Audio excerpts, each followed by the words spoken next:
નમસ્કાર મિત્રો, અમારી ચેનલમાં તમારું સ્વાગત છે। અમારી આજની કહાની છે પહાડાનો સંબંધ। સવારનો સમય હતો।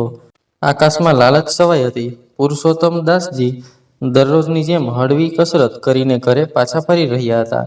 તેમની શ્વાસોશ્વાસ હજુ થોડી ઝડપી હતી। ઘરે આવીને તેમણે હંમેશની જેમ દરવાજા પાસે જોયું, પરંતુ આજે અખબાર ત્યાં નહોતું। પછી અંદર આવતા તેમણે અવાજ આપ્યો, પ્રીતિ દીકરી, જરા પાણી આપી દેજે। અને હા, અખબાર પણ અંદર રસોડામાંથી વાસણોનો અવાજ આપવાનો બંધ થઈ ગયો। પ્રીતિએ સાડીનો પાલવ કમરમાં ખેંચતા રસોડામાંથી બહાર પગ મૂક્યો। તેનો ચહેરો ગુસ્સા અને થાકના લીધે લાલ થઈ ગયો હતો। તે તીખા અવાજમાં બૂમ પાડવા લાગી, એક તો બાળકને સ્કૂલ માટે તૈયાર કરો, જમવાનું બનાવો, ઘર સંભાળો અને હવે આમના માટે અખબાર પણ શોધો। તમે પોતે પણ કંઈ કરી શકો છો કે નહીં? પુરુષોત્તમ દાસજીએ ચૂપચાપ તેની સામે જોયું, પછી નજર નીચી કરીને પોતાની બૂટની દોરી ખોલવા લાગ્યા। તેમના મૌન રહેવાથી પ્રીતિને વધુ ઉશ્કેરાઈ હતી। ચૂપ થઈ ગયા, બોલતા કેમ નથી? બહારથી જ અંદર આવી રહ્યા હતા ને તમે તો શું અખબાર ઊંચકીને નહોતા લાવી શકતા? અરે દીકરી, મેં આંગણામાં જોયું હતું, અખબાર બહાર નહોતું। મને લાગ્યું કદાચ તમારાથી કોઈ અંદર લઈને આવ્યું હશે વાંચવા માટે, એટલે પછી બેટા, અમારી પાસે એટલી નવરાશ નથી કે સવાર સવારે ફરીને આવીને અને અમારા આરામથી અખબાર વાંચવા બેસી જઈએ। કામ ધંધો છે બધા પાસે, તમારી જેમ આખો દિવસ હાથ પર હાથ ધરીને નથી બેઠા અમે। પ્રીતિ હજુ બૂમો પાડી રહી હતી કે તે જ સમયે તેનો પતિ અને પુરુષોત્તમ દાસજીનો એકમાત્ર દીકરો સંજય, જે હમણાં જ શેવિંગ કરીને આવ્યો હતો, બહાર આવતા બોલ્યો, અરે પ્રીતિ, કેમ સવારે સવારે ઘર માથે લીધું? આપી દેને તેમને અખબાર અને પાણી। એટલી પણ કઈ મોટી વાત થઈ ગઈ હતી? પ્રીતિ માથા પર હાથ મૂકતા બોલી, હે ભગવાન, સવારે સવારે આટલું કામ માથે પડ્યું છે। ઉપરથી આજ સમયે તમારા બાપુજી રાડો પાડવા લાગે છે। પહેલા પાણી લાવો, પછી અખબાર લાવવો અને પછી ચા બનાવો। શું હું નોકરાણી છું? એટલી ચિંતા છે તો પોતે જ કેમ નથી આપી દેતા? કે એક કામ કરો ને, બે ચાર નોકરાણી રાખી લો આ ઘરમાં તમારા બાપુજીને સેવા કરવા માટે। સંજય થોડો ખચકાતા બોલ્યો, નોકર રાખી લઉં? બોલે છે તો જાણે મારી પાસે ખજાનાની ચાવી હોય। મારા પગારમાં ઘર ચાલી રહ્યું છે, એ જ ખૂબ છે। પ્રીતિએ જાની ટ્રે જમીન પર પટકી અને તરત જ વળતો જવાબ આપ્યો, તો પછી તમારા બાપુજીને કહો કંઈ કામધામ કરે, અમને પણ થોડું સુખ પ્રાપ્ત થવું જોઈએ। પડોશના શર્માજીને જુઓ, 70 વર્ષની ઉંમરમાં પણ કેટલા સ્વસ્થ છે। આખી જિંદગી સરકારી નોકરી કરી, બાળકો માટે પૈસા જોડ્યા અને હવે દર મહિને 70,000ની પેન્શન લઈ રહ્યા છે। શહેરના વીઆઈપી રસ્તા વિસ્તારમાં એટલો આલીશાન બંગલો બનાવીને આપી રહ્યા છે। પોતાના બાળકોને ગયા અઠવાડિયે તો નવી ગાડી પણ ખરીદી અને એક તમારા પિતાજી છે, કામ વગરના મફતનું ખાનાર। આખો દિવસ બસ ખુરશી તોડો, અખબાર વાંચો અને ચાની ફરમાઈશ કરો। પ્રીતિના અવાજમાં કટાક્ષ હતો અને દરેક શબ્દ પુરુષોત્તમ દાસજીના હૃદયમાં તીરની જેમ વાગી રહ્યો હતો। આ પહેલીવાર ન હતું જ્યારે પ્રીતિએ પોતાના શબ્દોથી પુરુષોત્તમ દાસજીના આત્મસન્માનને જમીન પર પછાડ્યું હોય। હા, કટાક્ષનો અંદાજ, શબ્દોની ધાર અને અવાજનું તીખાપણું જરૂર વધી ગયું હતું। પુરુષોત્તમ દાસજીની સ્થિતિ હવે એવી થઈ ગઈ હતી કે જેમ ઘરમાં એક જૂનું ફર્નિચર જે જરૂરિયાતનું નથી રહ્યું, પરંતુ ઘરવાળા તેને ખસેડી પણ નથી શકતા। સંજય ત્યાં જ ઊભો હતો, માથું ઝુકાવીને, ન વિરોધ ન સાજ, ફક્ત એક મૌન। પુરુષોત્તમ દાસજીએ એક ક્ષણ પોતાના દીકરા તરફ જોયું, એક નજર જેમાં સવાલ પણ હતો અને આશા પણ, પરંતુ તેણે કોઈ પ્રતિક્રિયા ન આપી। તે પોતાની પત્નીની વાતોને નકારતો પણ ન હતો અને પિતાના દુઃખને સ્વીકારતો પણ ન હતો, અને આ વાત પુરુષોત્તમ દાસજીના હૃદયમાં છુબન પેદા કરતી હતી। શું તેના જીવનમાં પિતાનું કોઈ મહત્વ જ ન હતું? આ જ શોરમાં પ્રીતિ અને સંજયનો દીકરો અને પુરુષોત્તમ દાસજીનો પુત્ર બંટી થોડો ડરી ગયો હતો। પૂરી યુનિફોર્મ પહેર્યા વગર જ તે રૂમમાંથી બહાર આવી ગયો। માના અવાજો એટલા તેજ હતા કે તે અંદર સુધી ધ્રુજી ઉઠ્યો હતો। તે ચૂપચાપ ઊભો હતો, ડરેલો અને હેરાન। તેની નિર્દોષ આંખો તે દ્રશ્યને એમ જ જોઈ રહી હતી, જાણે કે કોઈ યુદ્ધ જોઈ રહ્યો હોય, જેમાં એક પક્ષ બૂમો પાડી રહ્યો હતો, બીજો સહન કરી રહ્યો હતો અને ત્રીજો ચૂપચાપ તમાશો જોઈ રહ્યો હતો। અને તેને ખબર ન હતી કે તે પોતે કયા પક્ષમાં છે. પુરુષોત્તમ દાસજી કોઈ ફરિયાદ કર્યા વગર પોતાના રૂમમાં ચાલ્યા ગયા. રૂમના ખૂણામાં એ જ જૂની ખુરશી રાખી હતી, જેના પર ક્યારેક તેમણે પોતાના દીકરાને ખોળામાં બેસાડીને વાર્તાઓ સંભળાવી હતી. આજે એ જ ખુરશી તેમના શાંત એકલવૈયાપણાની સાથ બની ચૂકી હતી. ક્યારેક એ દ્વિતીય દિવસો પણ હતા જ્યારે આ ઘર હાસ્ય અને પોતાનાપણાથી ભરપૂર હતું. હવે તો દર સવારે તેમના માટે એક નવું અપમાન લઈને આવતી હતી. પ્રીતિએ બંટીને કહ્યું, ચાલ યુનિફોર્મ ઠીક કર, દરેક વસ્તુમાં ડોકિયું કરવાની જરૂર નથી. થોડી જ વારમાં દીકરો બંટી સ્કૂલે ચાલ્યો ગયો અને સંજય પણ રોજની જેમ નાસ્તો કરીને ફાઇલો ભેગી કરીને મોબાઈલની સ્ક્રીન પર ઝૂકીને ઓફિસ માટે નીકળી ગયો. પાછળ રહી ગયા ફક્ત બે લોકો, એક પ્રીતિ અને એક તે માણસ જે ઘરનો પાયો હતો, પરંતુ હવે એક અજાણ્યા ભાડુઆતની જેમ રહી રહ્યો હતો. થોડી વાર પછી જેમ રસમ નિભાવવામાં આવે છે તેમ પ્રીતિએ એ પ્લેટમાં નાસ્તો આપ્યો અને ચૂપચાપ ત્યાંથી ખસી ગઈ. પુરુષોત્તમ દાસજીએ કંઈ પણ ન કહ્યું. નાસ્તો કર્યા પછી બસ એમ જ ન જાણે કેટલી વાર ખુરશી પર બેસી રહ્યા. સાંજના સમયે તેમણે પોતાની લાકડી ઊંચકી અને રોજની જેમ થોડીવાર માટે ઘરની બહાર નીકળી ગયા. જ્યારે પાછા ઘરે પહોંચ્યા ત્યારે આંગણામાં બંટી, તેમનો 8 વર્ષનો પૌત્ર, જાણે તેમની રાહમાં જ બેઠો હતો. પુરુષોત્તમ દાસજીને હજુ સપલો ઉતારી હતી કે બંટી દોડતો આવ્યો અને ખુશ થતો બોલ્યો, દાદાજી, દાદાજી, કાલે તમારે મારી સાથે સ્કૂલ આવવાનું છે. પુરુષોત્તમ દાસજીએ થાકેલા પગલા સાથે પોતાના રૂમ તરફ વધતા કહ્યું, ના દીકરા, હું તારી સ્કૂલ કેમ જાઉં? બાળકોની સ્કૂલમાં તો મમ્મી પપ્પા જાય છે, તારી મમ્મીને કહે અને ચાલ્યા જશે. તેમના અવાજમાં થાક હતો અને ચહેરો હજુ પણ સવારની ઉદાસીથી ભરેલો હતો.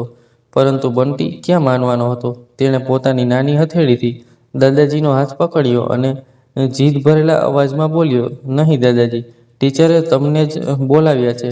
તમારે મારી સાથે આવવું જ પડશે.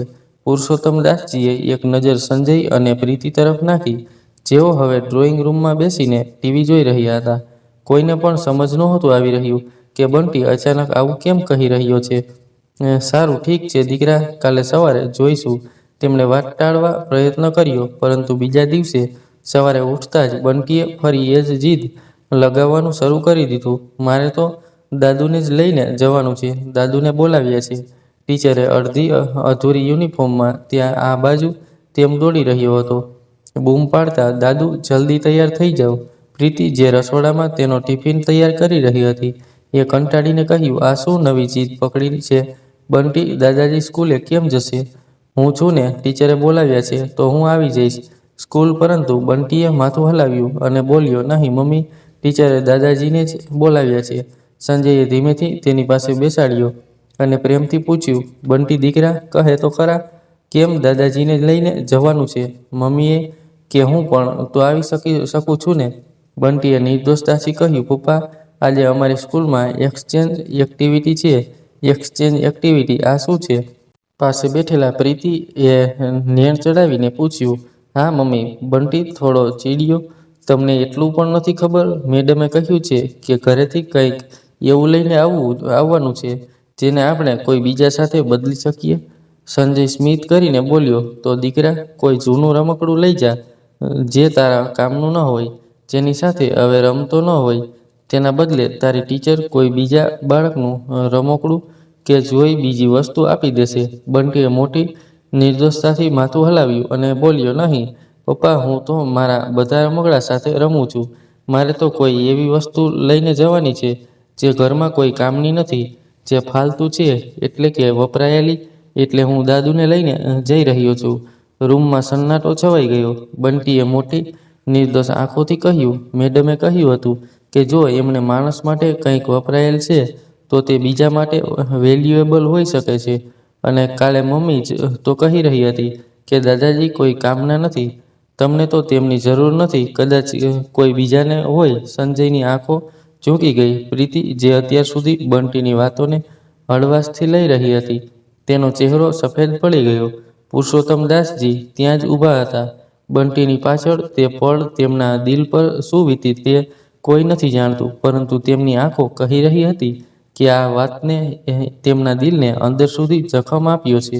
તેમને કંઈ ન કહ્યું, ન બંટીને ટોક્યો, ન પ્રીતિથી કોઈ ફરિયાદ કરી. બસ પલટીને પોતાના રૂમમાં ચાલ્યા ગયા. પ્રીતિ અને સંજયે જેમ તેમ બંટીને સમજાવીને સ્કૂલે મોકલી દીધો. ફરીવાર પછી ત્યાં બધું સામાન્ય થઈ ગયું. હા, પ્રીતિ અને સંજય પોતાના દીકરા દ્વારા કહેવાયેલી વાતો દોહરાવીને હસી જરૂર રહ્યા હતા. રૂમની અંદર પુરુષોત્તમદાસજીને બધું સંભળાઈ રહ્યું હતું. આંખોમાંથી આંસુ નીકળીને ગાલ પર વહેવા લાગ્યા હતા. ખુરશી પર બેઠા બેઠા દિવાલ પર લટકેલી તે તસવીરને જોવા લાગ્યા. એક ઝાંખી તસવીર જેમાં 3 ચહેરા હતા. તે પોતે, તેમની પત્ની લક્ષ્મી અને વચ્ચે ઊભેલો નાનકડો સંજય. આ જ ઘર હતું જે તેમણે અને લક્ષ્મીએ મળીને બનાવ્યું હતું. જે તેમની પત્ની લક્ષ્મીના હાસ્યથી ઘરની દિવાલો ગૂંજતી હતી અને સંજયની કલકારીઓ જાણે તેમના જીવનનું સંગીત હતી. તે સમયે ખૂબ બધું હતું. ન મોટી ટીવી, ન ચમકતા ફ્લોર, ન એસીની ઠંડી હવા, પરંતુ જે હતું તેમાં પોતાનાપણું હતું, ગરમાહટ હતી. ત્યારે સંજય, તેમનો એકમાત્ર દીકરો, તેમની દુનિયા હતો. તેના માટે તેમણે કેટલાય સમાધાન કર્યા, કેટલાય સપના કુરબાન કર્યા. સંજય તેમના માટે ફક્ત દીકરો નહીં, તેમની જિંદગીનો અર્થ હતો. પુરુષોત્તમદાસજીના જીવનનો દરેક દિવસ તે નાનકડી કરિયાણાની દુકાનની આસપાસ ફરતો હતો, જે તેમણે મહોલ્લાની સાંકડી ગલીમાં શરૂ કરી હતી. સવારથી લઈને મોડી રાત સુધી તેઓ દુકાન પર ઊભા રહેતા, ગ્રાહકો સાથે મજાક મસ્તી, હિસાબ કિતાબ અને દરેક નાની મોટી જરૂરિયાતનું ધ્યાન રાખતા. લક્ષ્મીજી ઘર સંભાળતી અને પુરુષોત્તમદાસજી દુકાન. બંનેનું એક જ સપનું હતું, સંજયને ભણાવી ગણાવીને મોટો માણસ બનાવવો. સંજયની દરેક નાની મોટી ઈચ્છા તેમના માટે ખૂબ મહત્વ રાખતી હતી. તેની સ્કૂલ ફી, પુસ્તકો, ટ્યુશન, બધું તેમણે પોતાની મહેનતથી પૂર્ણ કર્યું હતું. રાત્રે જ્યારે દુકાન બંધ થતી ત્યારે પુરુષોત્તમદાસજી અને લક્ષ્મીજી બેસીને સંજયના ભવિષ્યના સપના ગોતતા, પરંતુ જીવને તેમના સપનાઓને એક ઝાટકામાં છીનવી લીધા. લક્ષ્મીજીની અચાનક બીમારીએ ઘરની બધી ખુશીઓ ગળી લીધી. હોસ્પિટલના બિલ, દવાઓ અને આખરમાંથી લક્ષ્મીજીનું જીવ. પુરુષોત્તમદાસજી તૂટી ગયા, પરંતુ સંજય માટે તેમણે પોતાને સંભાળ્યા. દુકાન હવે પણ ચાલી રહી હતી અને સંજય કોલેજ પૂર્ણ કરી ચૂક્યો હતો. પુરુષોત્તમદાસજીને વિશ્વાસ હતો કે તેમનો દીકરો મોટો માણસ બનશે. પછી આવ્યો તે દિવસ જ્યારે સંજયે તેમની સામે એક એવી વાત મૂકી જેણે તેમની દુનિયા હલાવી દીધી. સંજયે એક સ્ટાર્ટઅપ શરૂ કરવાનું સપનું જોઈ રહ્યો હતો. પપ્પા, મને લાખો રૂપિયા જોઈએ છે, સંજયે કહ્યું હતું. તેની આંખોમાં એક અજીબ ચિંતા હતી. જો મેં આ બિઝનેસ શરૂ કર્યો હોત તો આપણી જિંદગી બદલાઈ જશે, પરંતુ તેના માટે પૈસા જોઈએ છે.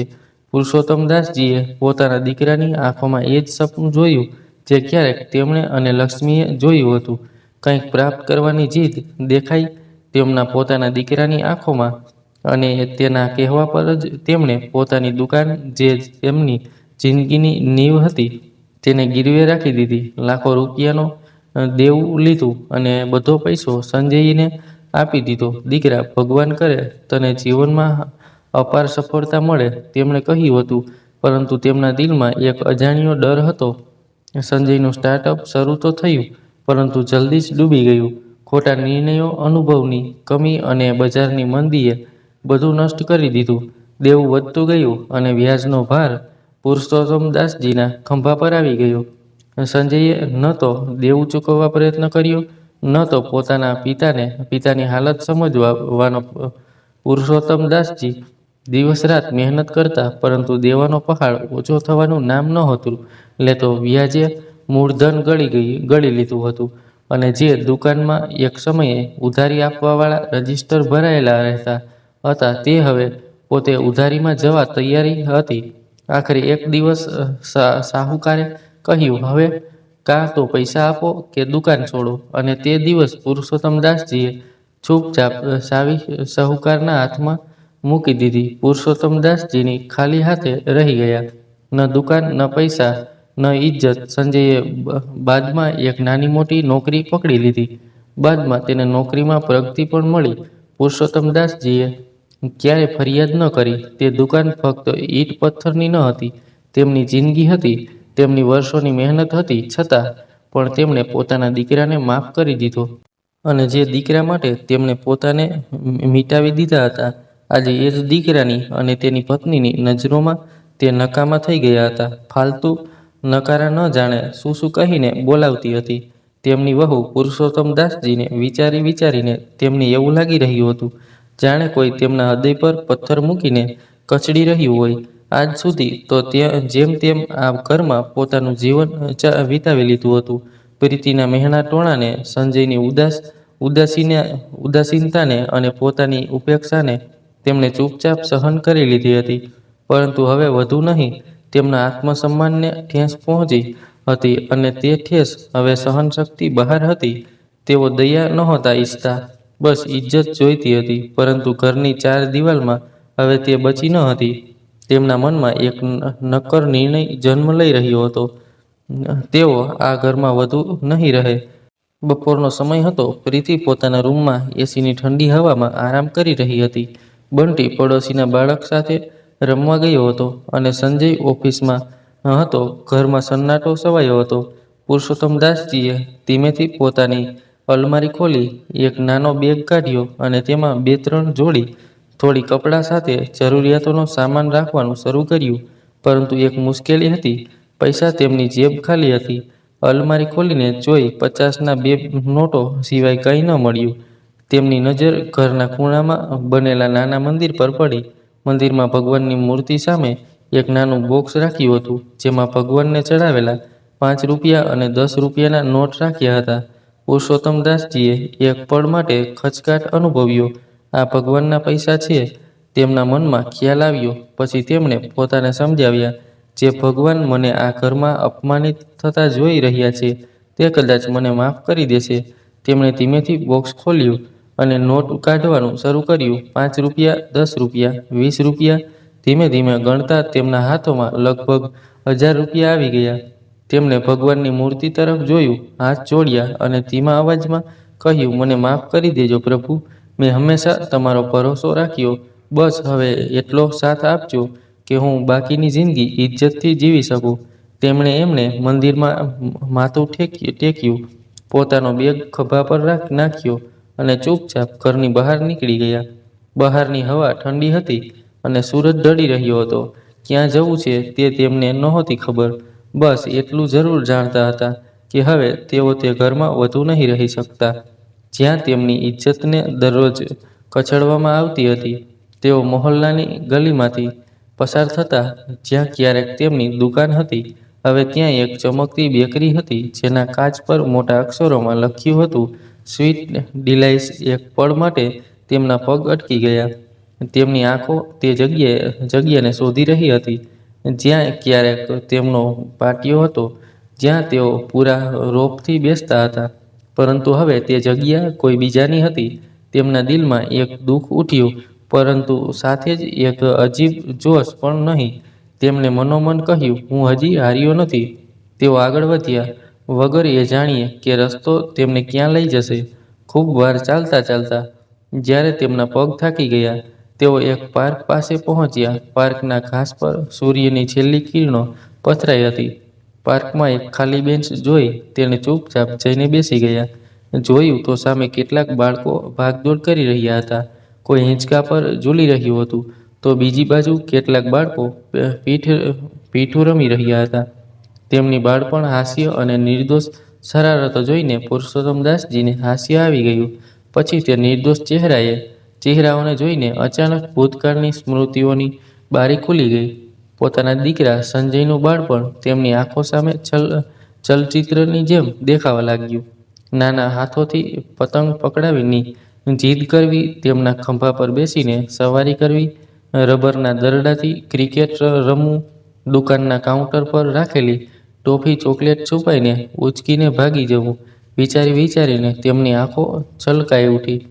રાત ઘેરી થવા લાગી હતી. પાર્કમાં બાળકો ધીમે ધીમે પોતાના ઘરો તરફ પાછા ફર્યા અને સન્નાટો છવાઈ ગયો. પુરુષોત્તમદાસજી જ બેન્ચ પર સૂઈ ગયા. આ બાજુ જ્યારે સંજય રાત્રે ઘરે પાછો ફર્યો, ત્યારે જેવો દરવાજો ખોલ્યો, બંટી દોડતો તેની પાસે આવ્યો. પપ્પા, દાદુ ક્યાં ચાલ્યા ગયા? સંજય ચોંકી ગયો. શું? ક્યારે? કોની સાથે? સંજય તરત અંદર દોડ્યો. રૂમની હાલત આમ જ હતી, પરંતુ પલંગ પર કોઈ ન હતું. પ્રીતિ, પિતાજી ક્યાં છે? તેણે તેજ અવાજમાં પત્નીને બોલાવી. પ્રીતિ રૂમમાંથી નીકળતા બોલી, મને શું ખબર? જ્યારે હું સાંજે ઊંઘીને ઊભી થઈ તેના પહેલાં જ તેઓ જઈ ચૂક્યા હતા. તે ક્યાં ગયા, કેમ ગયા, મને નથી ખબર. સંજયને કંઈક શંકા ગઈ તો તે શોધ્યા પણ નહીં. પ્રીતિએ ખભા ઉછાળ્યા અને પછી એક અજાણ્યા અંદાજમાં બોલી, અરે વધુ ચિંતા ન લો, આવી જશે. પોતે જ આમ પણ કયો ખજાનો હતો તેમની પાસે? ન તો લાખોની ટેન્શન આવતી હતી તેમની અને ન કોઈ જરૂરિયાત હતી તેમની અહીં. તેની વાતો સાંભળીને સંજય પોતાનું માથું પકડીને બેસી ગયો. રાત ઘેરી થવા લાગી. પાર્ક એકદમ શાંત થઈ ગયો. જે બેન્ચ પર પુરુષોત્તમદાસજી સૂતા હતા તેની સપાટી કઠણ અને ઠંડી હતી. લાકડાના ખરબચડા કિનારા તેમની પીઠમાં ચૂભી રહ્યા હતા. સૂવું સહેલું ન હતું, પરંતુ થાકે તેમને મજબૂર કરી દીધા. તેઓ કઈ રીતે બેન્ચ પર સૂઈ ગયા, માથા નીચે બેગને ઓશીકું બનાવીને. થોડીવાર પછી થાકને લીધે તેમની આંખો ભારે થવા લાગી અને તેમને ઊંઘ આવી ગઈ. પરંતુ ઊંઘ હજુ પૂરી રીતે છવાઈ પણ નહોતી કે મચ્છરોનો હુમલો શરૂ થઈ ગયો. તેમના ચહેરા, હાથ અને ગળા પર મચ્છરો બણબણ કરવા લાગ્યા. જ્યાં લોકો મળતો ત્યાં કરડી ખાતા. પુરુષોત્તમદાસજીએ કંટાળીને હાથ હલાવ્યા, મચ્છર ભગાડવાનો પ્રયત્ન કર્યો, પરંતુ તેઓ વધુ જિદ્દી થઈને પાછા આવતા. આખરે તેમને બેગમાંથી એક જૂની ચાદર કાઢી મચ્છરોને હવામાં ઉછાળ્યા અને ચાદરને પોતાની ઉપર નાખીને ફરી સૂઈ ગયા. ઊંઘ હવે ધીમે ધીમે પાછી ફરી રહી હતી, પરંતુ આ શાંતિ પણ વધુ સમય સુધી ટકી નહીં. અચાનક એક કડક અવાજે તેમની ઊંઘ તોડી દીધી. એ બાબુજી, ઉઠો, અહીં રાત્રે સૂવું મનાય છે. પાર્કનો ચોકીદાર, એક લાંબો પહોળો માણસ લાકડી ખખડાવતો તેમની પાસે ઊભો હતો. પરંતુ આંખમાં થોડી સહાનુભૂતિ. પણ પાર્ક રાત્રે બંધ થઈ જાય છે, તમારે અહીંથી જવું પડશે. પુરુષોત્તમદાસજીએ ધીમેથી આંખો ખોલી. ચોકીદારનો ટોર્ચનો પ્રકાશ તેમની આંખોમાં ચૂભી રહ્યો હતો. તેમણે ચાદર સંભાળી, બેગ ઊંચક્યો અને કંઈ પણ કહ્યા વગર બેન્ચ પરથી ઊભા થઈ ગયા. ક્યાં જવું? તેમના મનમાં સવાલ ઉઠ્યો, પરંતુ તેમણે ચોકીદારને કંઈ ન કહ્યું. તેમના પગ ભારે હતા અને દિલ તેથી પણ ભારે. તેઓ પાર્કમાંથી બહાર નીકળી આવ્યા, જ્યાં રાતનો સન્નાટો વધુ ઘેરાવ હતો, અને ગેટ પાસે જ સૂઈને જેમ તેમ આખી રાત પસાર કરી. બીજી સવારે જ્યારે સૂર્યના પહેલા કિરણોએ આકાશને ગુલાબી રંગથી રંગ્યું, પુરુષોત્તમદાસજીએ ફરી હિંમત ભેગી કરી, પોતાનો બેગ ઊંચક્યો અને ફરી નીકળી પડ્યા. પાર્કની બરાબર બહાર એક જૂની ચાની કેબિન હતી, જ્યાં સવારે સવારે કેટલાક લોકો ચાની ચુસ્કીઓ સાથે દિવસની શરૂઆત કરી રહ્યા હતા. ચાવાળો, એક આધેડ ઉંમરનો માણસ, ખૂબ પ્રેમથી આસપાસ ઊભેલા લોકોને ચા બનાવીને પીવડાવી રહ્યો હતો. પુરુષોત્તમદાસજીને જોતાં જ તેણે સ્મિત કરીને કહ્યું, અરે બાપુજી, આવો, લ્યો, ચા પી લો, ગરમા ગરમ બનાવી છે. પુરુષોત્તમદાસજીએ હળવું સ્મિત આપ્યું અને ચાનો ગ્લાસ પકડ્યો. તેઓ ટપરીના કિનારે બેસી ગયા. પાસે પડેલું અખબાર તેમની નજરમાં આવ્યું. તેમણે તેને ઉંચક્યું, પરંતુ અખબારના સ્પર્શ તેમના દિલમાં એક કડવી યાદ જગાડી દીધી. કાલે સવારે જ્યારે તેમણે અખબાર માંગ્યું હતું, ત્યારે પ્રીતિએ કેવી રીતે ઘરમાં તોફાન ઊભું કરી દીધું હતું. ફાલતુ નકારા તેના શબ્દો ફરી તેમના કાનમાં હથોડાની જેમ વાગી રહ્યા હતા. ત્યારે તેમની નજર અખબારમાં એક નાના લખાણ પર પડી. લખાણ કંઈક એવું હતું કે તે વાંચીને તેઓ દંગ રહી ગયા. ભાડા પર પિતા જોઈએ, ઉંમર 65 થી 70 વર્ષની વચ્ચે, જલ્દીથી જલ્દી આ નંબર પર સંપર્ક કરો. પુરુષોત્તમદાસજીનો હાથ અટકી ગયો. પહેલાં તો તેમના હોઠો પર હળવું હાસ્ય આવી ગયું. ભાડા પર પિતા, તેમણે મનોમન વિચાર્યું, આ દુનિયા હવે પાગલપનની હદ સુધી પહોંચી ગઈ છે. ચાવાળાએ તેમની હાસ્ય જોઈને પૂછ્યું, શું વાત છે બાપુજી? અખબારમાં કોઈ જોક વાંચી લીધો કે શું? પુરુષોત્તમદાસજીએ અળવેથી માથું હલાવ્યું અને બોલ્યા, અરે નહીં ભાઈ, કોઈ ભાડા પર બાપ શોધી રહ્યું છે. આ કેવી બકવાસ છે? ચાવાળાએ ખભા ઉછાળ્યા અને હસતા હસતા કહ્યું, અરે બાપુજી, આજકાલ બધું વેચાય છે, સંબંધ, નાતા, બધું જ. તે ફરી ચા બનાવવામાં લાગી ગયો. પુરુષોત્તમદાસજીનું મન હવે તે જાહેરાતમાં અટવાઈ ગયું હતું. ચાની ચૂસકી લેતા લેતા તેઓ વિચારમાં પડી ગયા. ભાડા પર પિતા, આ વિચાર તે પહેલાં પાગલપન લાગ્યો હતો, હવે તેમના મગજમાં ઊંડો ઉતરી રહ્યો હતો. તેમણે ચાનો છેલ્લો ઘૂંટ પીધો અને ખૂબ વાર તે જાહેરાતમાં લખેલા શબ્દોને ઘૂરતા રહ્યા. પછી ચૂપચાપ ખિસ્સામાંથી રૂમાલ કાઢ્યો, માથાનો પરસેવો લૂછ્યો અને બોલ્યા, દીકરા, એકવાર તારો ફોન આપજે જરા. ચાવાળો થોડી હેરાનીથી બોલ્યો, જે હા બાપુજી, લો. તેમણે ધ્રુજતા હાથે નંબર લગાવ્યો. તેમનો હૃદય ખૂબ જોરથી ધડકી રહ્યું હતું. કેટલાક સેકન્ડની ઘંટડી પછી કોલ ઉઠાવવામાં આવ્યો. હેલો, એક યુવાને અવાજ હતો. હેલો દીકરા, મેં આજે અખબારમાં તમારી જાહેરાત જોઈ. તમે પિતાજીની જરૂરિયાત જણાવી છે. થોડીવાર શાંતિ છવાઈ ગઈ. પછી બીજી તરફથી અવાજ આવ્યો, હા જી, તમે કોણ? નામ છે પુરુષોત્તમ દાસ, ઉંમર 68 વર્ષ. હજુ નકામો તો નથી થયો? બસ, ઘરમાં નકામો જાહેર કરી દેવામાં આવ્યો. કેટલાક સેકન્ડ સુધી ફોનમાં તે પાર મૌન રહ્યું. પછી છોકરાના અવાજમાં થોડો શાંતિ ભળી, તમે આવી શકો છો અંકલ, આપણે વાત કરી શકીએ છીએ. રૂબરૂ સરનામું જણાવ દીકરા, હમણાં નીકળી પડું છું. દીપકે ફરીદાબાદનું સરનામું જણાવ્યું. તે પુરુષોત્તમ દાસજીના શહેર પલ્લવની પાસે જ હતું. અંદર અંતર લગભગ 1 કલાકનું હતું. પુરુષોત્તમ દાસજીએ આકાશ તરફ જોયું, ભગવાનને યાદ કરીને હાથ જોડ્યા. પછી ઉઠ્યા અને બસ સ્ટેન્ડ તરફ ચાલ્યા. બસની બારીમાંથી બહાર જોતા પુરુષોત્તમ દાસને તે બધું યાદ આવી રહ્યું હતું જેને તેઓ પાછળ છોડી આવ્યા હતા. પોતાનું ઘર, દીકરો, વહુ અને નિર્દોષ પૌત્ર. પરંતુ હવે તેમણે પોતાના મનને સમજાવવા આગળ વધવાનું વિચારી લીધું હતું. 1 કલાક પછી બસ ફરીદાબાદ શહેરના બસ સ્ટેન્ડ પર રોકાઈ. પુરુષોત્તમ દાસજીએ બેગ ઉંચક્યો અને બહાર નીકળ્યા. દીપક પહેલાથી ત્યાં ઊભો હતો. વાદળી શર્ટ, કાળા ટ્રાઉઝરમાં, હાથમાં એક ગુલાબી ફાઇલ અને આંખોમાં એક આશા. અંકલ? દીપકે ખચકાતા પૂછ્યું. હા દીકરા, હું પુરુષોત્તમ દાસ. બંને એકબીજાને પહેલીવાર જોયા. એક તે હતો જેને દીકરાની જરૂર હતી અને એક તે હતો જેને બાપની. દીપકે તેમની પાસે એક કેફેમાં બેસાડ્યા. વાતચીત શરૂ કરી. અંકલ, હું જાણું છું કે આ થોડું અજીબ છે, પરંતુ મારી પાસે બીજો કોઈ રસ્તો ન હતો. પુરુષોત્તમ દાસજીએ ઊંડી નજરોથી દીપકને જોયો અને બોલ્યા, દીકરા, મેં જિંદગીમાં ખૂબ કંઈ જોયું છે, પરંતુ આ ભાડા પર પિતાવાળી વાત મને સમજાતી નથી. સ્પષ્ટ જણાવ, શું મામલો છે? દીપકે એક ઊંડો શ્વાસ લીધો તો અને પોતાની વાર્તા શરૂ કરી. અંકલ, હું અનાથ છું. મારા માતા પિતા બાળપણમાં જ એક અકસ્માતમાં ચાલ્યા ગયા હતા. હું અનાથ આશ્રમમાં મોટો થયો છું. સ્કોલરશીપથી ભણ્યો અને આજે એક મલ્ટીનેશનલ કંપનીમાં સારી નોકરી કરું છું. પગાર પણ સારો છે. જિંદગી સેટ છે. પરંતુ તેની વાતમાં અટકાવ આવ્યો. પરંતુ મારી પાસે પરિવાર નથી. પુરુષોત્તમ દાસજીની આંખો સંકોચાઈ. તો આ જાહેરાત કેમ દીકરા? દીપકે નજર ઝુકાવી અને બોલ્યો, હું એક છોકરીને પ્રેમ કરું છું. તેનું નામ રાધિકા છે. અમે વર્ષોથી એકબીજાને જાણીએ છીએ અને એકબીજા સાથે લગ્ન કરવા માંગીએ છીએ. પરંતુ રાધિકાના પિતા, જે આર્મીમાંથી રિટાયર્ડ કર્નલ છે, પોતાની દીકરીના લગ્ન કોઈ ખાનદાની પ્રતિષ્ઠિત પરિવારમાં કરવા માંગે છે. તેમના માટે પૈસા, નોકરી એટલા મહત્વના નથી જેટલા કે માતા પિતા અને ખાનદાન. અને મારી પાસે તો કંઈ નથી. પુરુષોત્તમ દાસજી સ્તબ્ધ રહી ગયા. દીપકના અવાજમાં દુઃખ હતું, પરંતુ તેની આંખોમાં એક આશા હતી. તો તું ઈચ્છે છે કે હું? દીપકની આંખો ભરાઈ આવી. હું રાધિકા સાથે લગ્ન કરવા માંગુ છું.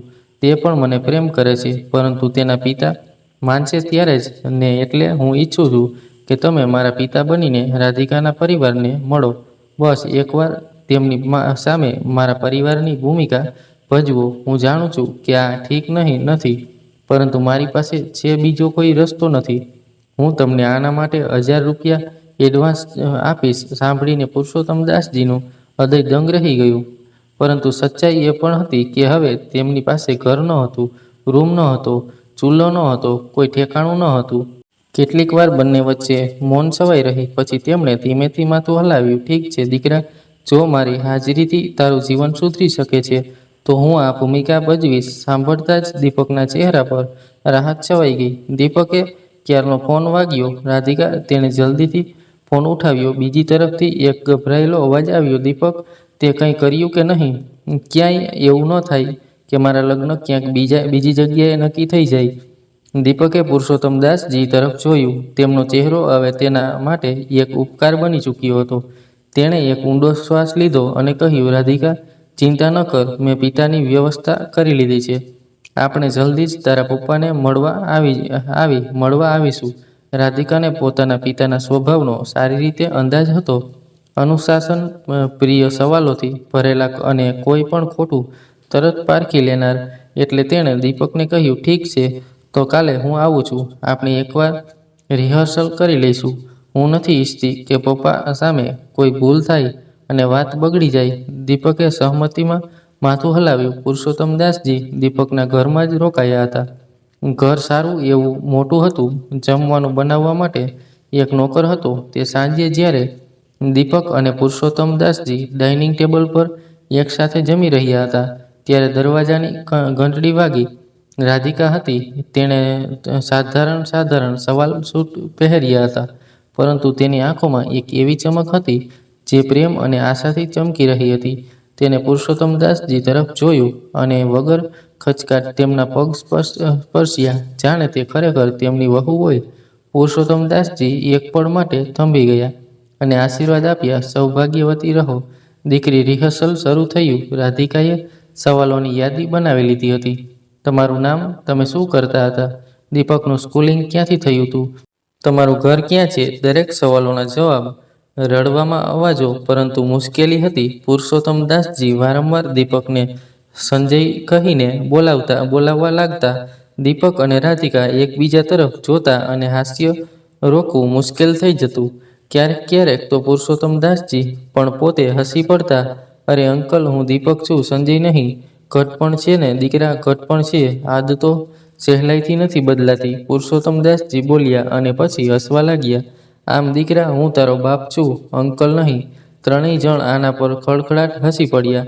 રિહર્સલ દરમિયાન ઘણીવાર એવું થયું કે પુરુષોત્તમદાસજીની વાતો એટલી સાચી અને ભાવુક થઈ જતી કે દીપક અને રાધિકા ચૂપ થઈને સાંભળવા લાગતા. વચ્ચે પોતાની અસલ જિંદગી વિશે જણાવવા લાગતા તો ભાવુક થઈ જતા. દીપક અને રાધિકાને પણ પુરુષોત્તમદાસજીના દુઃખની ઊંડાઈનો અંદાજો આવી ગયો હતો. તેમને રોતા જોઈને રાધિકા તેમના આંસુ લૂછવા લાગી તો દીપક સ્નેહથી તેમને ગળે લગાવી લેતો. રિહર્સલ પછી રાધિકાએ સૂચન આપ્યું કે પુરુષોત્તમદાસજી માટે કેટલાક નવા કપડાં ખરીદવામાં આવે. દીપક અને પુરુષોત્તમદાસજીએ સહમતિ દર્શાવી અને ત્રણેય પોતાના બજાર તરફ નીકળી પડ્યા. એક શોરૂમમાંથી તેમણે પુરુષોત્તમદાસજી માટે 2-3 જોડી કુર્તા પજામા, એક જોડી ચપ્પલ પસંદ કર્યા.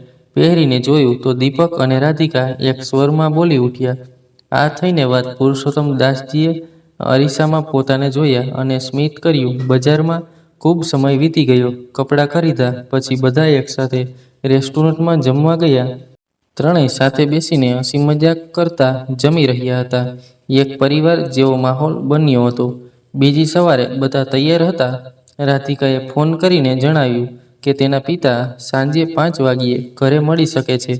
દીપક ગભરાયેલો હતો. જો કંઈ ખોટું થયું તો જો કોઈ રીતે બધી પોલ ખુલી ગઈ તો. દીપકે રસ્તામાં કહ્યું. પુરુષોત્તમદાસજી એ તેનો ખભો થપથપાવ્યો. તેમણે પોતાના પર પૂરો વિશ્વાસ હતો.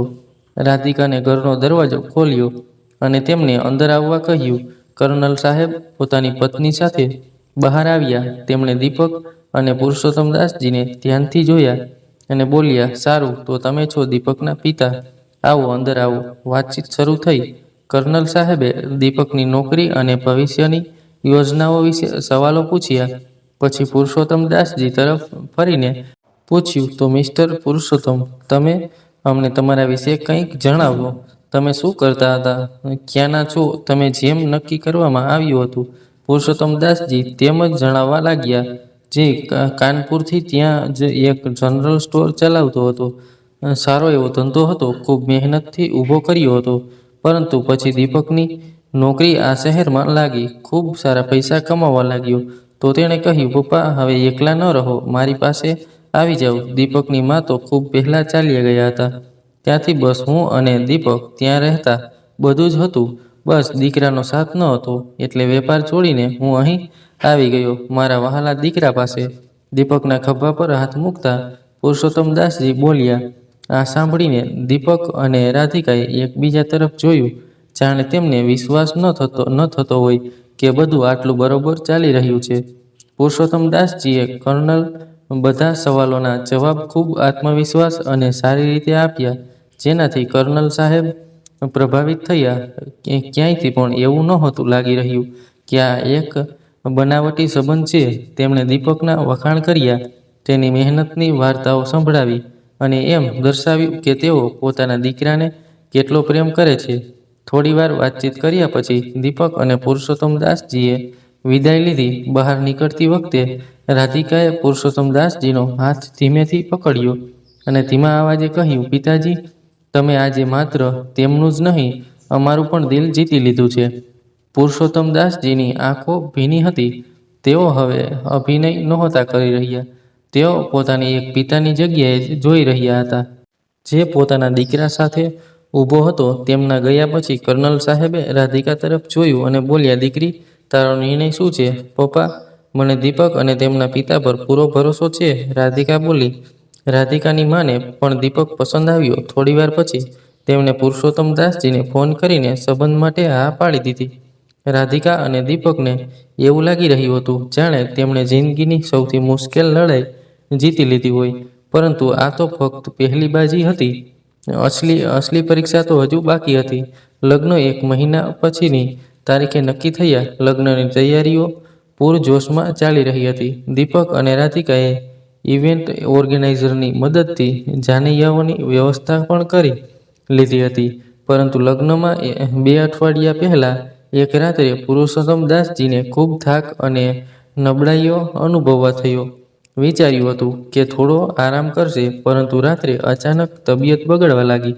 પહેલા હળવો તાવ, પછી ઉલટી. દીપકે મોડું ન કરતા તેમને પોતાની ગાડીમાં બેસાડ્યા અને તરત પાસેની હોસ્પિટલ તરફ નીકળી પડ્યો. ઇમરજન્સીમાં દાખલ કરતી વખતે તેમનો ચહેરો પીળો પડી ગયો હતો. ડોક્ટરે તપાસ કરી, દવાઓ આપી અને થોડીવારમાં હાલત સુધરવા લાગી. દીપક આખી રાત તેમના માથા પાસે બેસી રહ્યો. બીજા દિવસે સવારે જ્યારે પુરુષોત્તમ દાસજીની હાલત સ્થિર થઈ ગઈ, ડોક્ટરે તેમને ઘરે મોકલવાની પરવાનગી આપી દીધી. ડોક્ટરે ખાવા પીવાનું ખાસ ધ્યાન રાખવા કહ્યું. દીપકે માથું હલાવ્યું અને પુરુષોત્તમ દાસજીને ટેકો આપીને ઘરે લઈ આવ્યો. ઘરે પહોંચીને પણ તેણે તેમની દેખભાળમાં કોઈ કસર છોડી નહીં. થોડીવાર પછી તે તેમના માટે કંઈક બનાવીને લાવતો, ક્યારેક ગરમ સૂપ, ક્યારેક હળવી ખીચડી.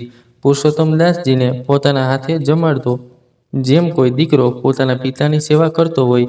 તે દિવસે બપોરે રાધિકા પુરુષોત્તમ દાસજીના ખબર અંતર પૂછવા આવી. તે દીપક તરફ જોઈને બોલી, દીપક તો રાતભર હોસ્પિટલમાં મારા માથા પાસે બેસી રહ્યો. એક પળ માટે પણ ન ખસ્યો. મેં ક્યારેય વિચાર્યું નહોતું કોઈ મને એટલો પ્રેમ આપશે. ત્યારે દીપકે મજાકમાં કહ્યું, અરે અંકલજી, તમે ઠીક થશો ત્યારે જ તો આપણા લગ્ન થઈ શકશે.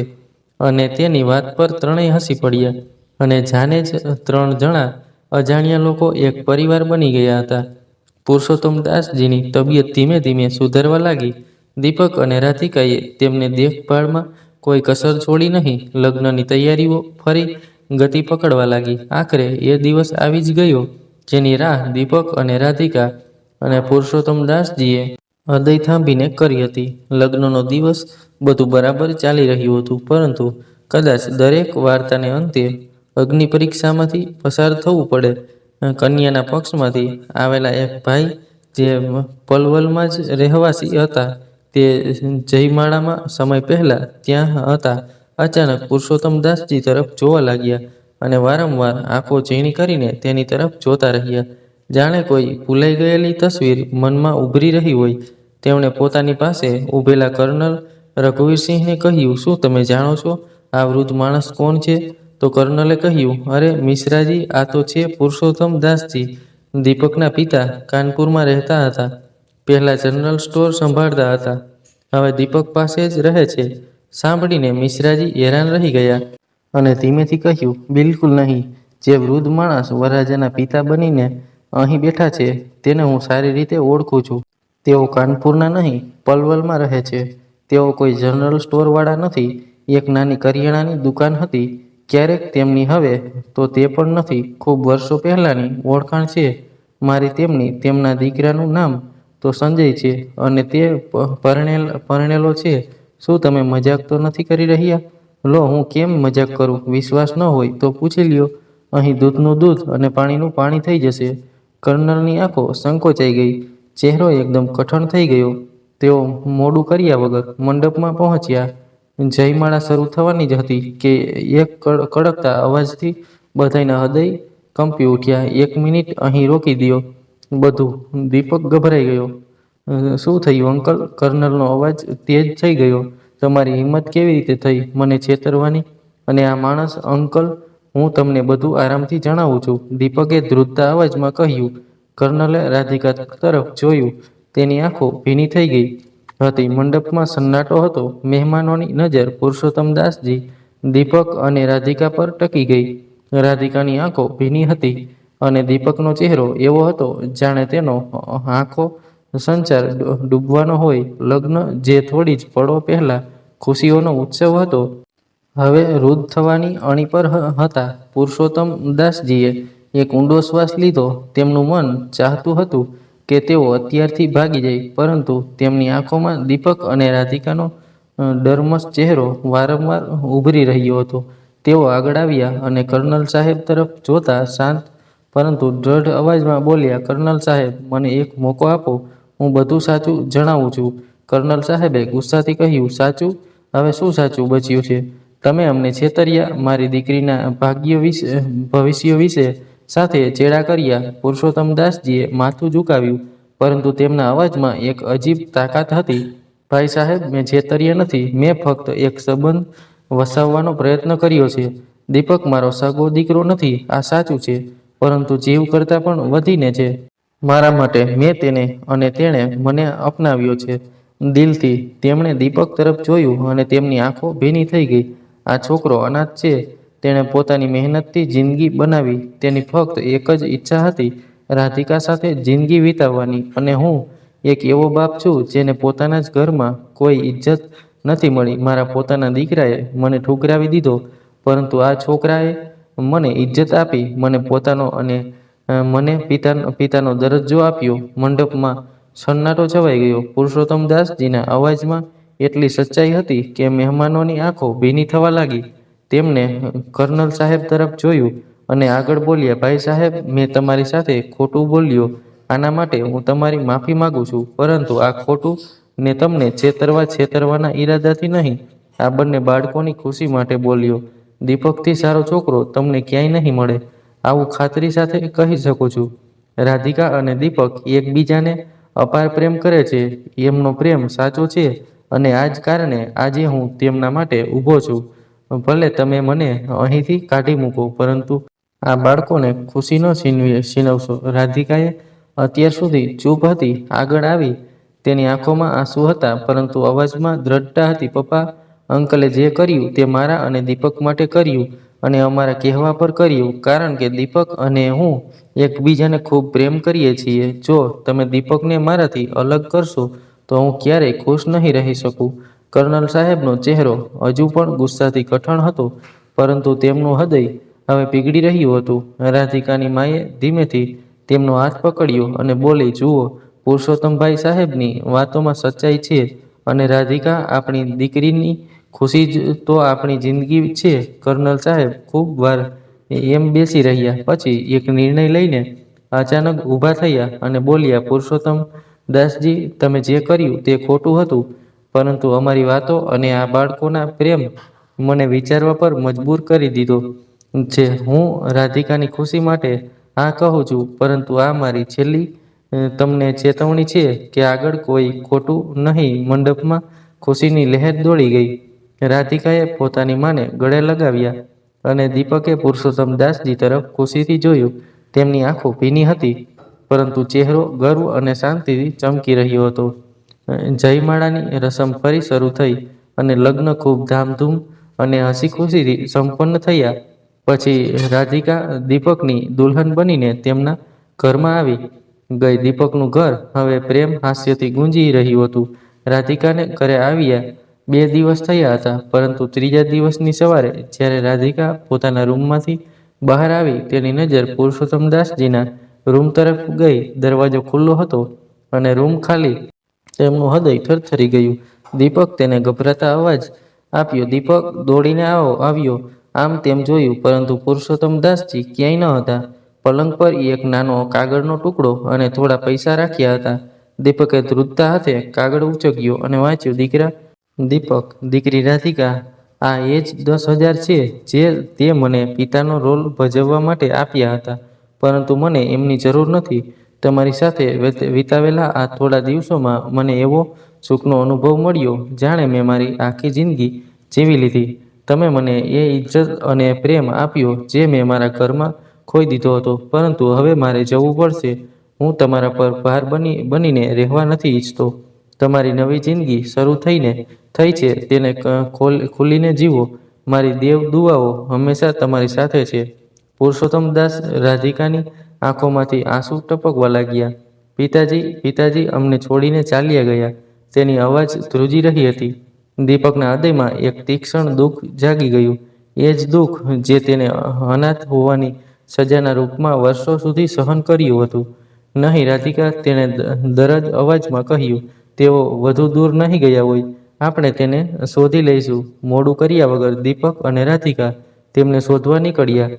તેમણે બસ સ્ટેન્ડ, રેલવે સ્ટેશન અને દરેક જગ્યાએ જોયું, પરંતુ તેઓ ન મળ્યા. આખરે તેમણે પુરુષોત્તમ દાસજી શહેરના બહારના છેડે એક વડના ઝાડ નીચે બેઠા મળ્યા. ચહેરો ઉદાસ હતો, પરંતુ શાંત હતો. પિતાજી, દીપકના અવાજમાં દુઃખ અને રાહતનો ભાવ હતો. તે અને રાધિકા તેમની સામે હાથ જોડીને ઊભા રહી ગયા. તમે અમને છોડીને કેમ જઈ રહ્યા છો? પુરુષોત્તમ દાસજીએ તેમની તરફ જોયું અને તેમની આંખો ભીની હતી. દીકરા, તમે મને એ ઇજ્જત આપી જે મેં મારી જિંદગીમાં ખોઈ દીધી હતી. તમારા લગ્ન થઈ ગયા, તમારી જિંદગી સુધરી ગઈ. પરંતુ હું હવે એક વૃદ્ધ માણસ છું. હું તમારા પર ભાર બનવા નથી ઈચ્છતો. રાધિકાની આંખોમાંથી આંસુ ટપકી રહ્યા હતા. પિતાજી, તમે ભાર નથી, અમારી તાકાત છો. અમે તમને જિંદગીભર અમારા પિતાના રૂપમાં ઈચ્છીએ છીએ. અમારા ઘરમાં તમે નહીં હોવ તો એ ઘર સૂનું હશે. દીપકનો અવાજ પણ ભીનો થઈ ગયો. પિતાજી, હું અનાથ છું. મારી સાથે ક્યારેય કોઈ પોતાનું ન હતું. પરંતુ તમે મને એ પ્રેમ અને દુલાર આપ્યો જેના માટે હું આખી જિંદગી તરસતો રહ્યો. અને મને અને રાધિકાને તમારી જરૂર છે. અમે તમારા વગર અધૂરા છીએ. પુરુષોત્તમ દાસજીની આંખો ભરાઈ આવી. દીપક અને રાધિકા તેમને પોતાની સાથે રાખવા તડપી રહ્યા હતા. મેં ક્યારેય વિચાર્યું ન હતું કે કોઈ પારકું મને આટલા પોતાનું માનશે. તેમની અવાજ ધ્રુજવા લાગી. રાધિકાએ તેમનો હાથ પકડ્યો અને બોલી, પિતાજી, પારકા નહીં, તમે અમારા પોતાના છીએ. હવે ઘર ચાલો. ઘરે વચન આપીએ છીએ કે તમને ક્યારેય એકલા નહીં છોડીશું. આખરે તેઓ માની ગયા. દીપક અને રાધિકાએ તેમને ગળે લગાવ્યા અને પછી તેઓ બધા એક સાથે ઘરે પાછા ફર્યા. પરંતુ બીજા જ દિવસે દીપકના ઘરમાં એક અજાણી દસ્તક થઈ. રાધિકાએ દરવાજો ખોલ્યો અને સામે સંજય ઊભો હતો. તેનો ચહેરો ઉદાસ હતો અને આંખો પછતાવાથી ભરેલી હતી. પિતાજી, શું પિતાજી અહીં છે? તેણે ધીમા અવાજમાં પૂછ્યું. રાધિકાએ તેને અંદર બોલાવ્યો. પુરુષોત્તમ દાસજી તે સમયે ઘરના લોનમાં દીપક સાથે બેસીને ચા પી રહ્યા હતા.